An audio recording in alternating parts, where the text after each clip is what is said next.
Hi friends, morning பிரேக்ஃபாஸ்ட்டுக்கு வெந்தய கஞ்சி தான் பண்ணியிருந்தாங்க. அது எப்படி பண்ணுறதுன்னு குயிக்காக பார்த்துடலாமா?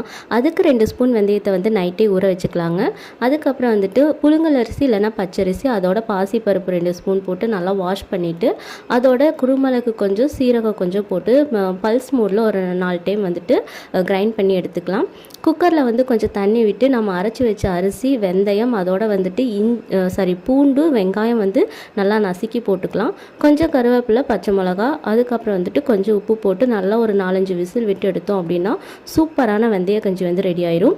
இது ரொம்பவே சூப்பராக இருக்கும். அது இல்லாமல் வந்துட்டு இந்த வெயிலுக்கு நம்ம பாடியை வந்து கொஞ்சம் கூலிங்காக வச்சுக்கணும் அப்படின்னா கண்டிப்பாக நம்ம வெந்தயம் வந்து டெய்லி எடுத்துக்கலாம். ஒரு ஸ்பூன் சாப்பிட்டு நம்ம தண்ணி குடித்தாலே நம்மளோட பாடி ஹீட் வந்து நல்லா ரெடியூஸ் ஆகும். நம்ம பாடி டெம்பரேச்சரும் கம்மியாக இருக்கும். பட் வந்து குழந்தைங்க வந்து அந்த மாதிரி எடுத்துக்க மாட்டாங்க. ஸோ அவங்களுக்கு இந்த மாதிரி நீங்கள் கஞ்சி வச்சு கொடுத்தீங்கன்னா ஸ்டொமக் ஃபில்லிங்காகவும் இருக்கும், பாடி டெம்பரேச்சரும் வந்து இறங்குங்க. நீங்கள் ட்ரை பண்ணி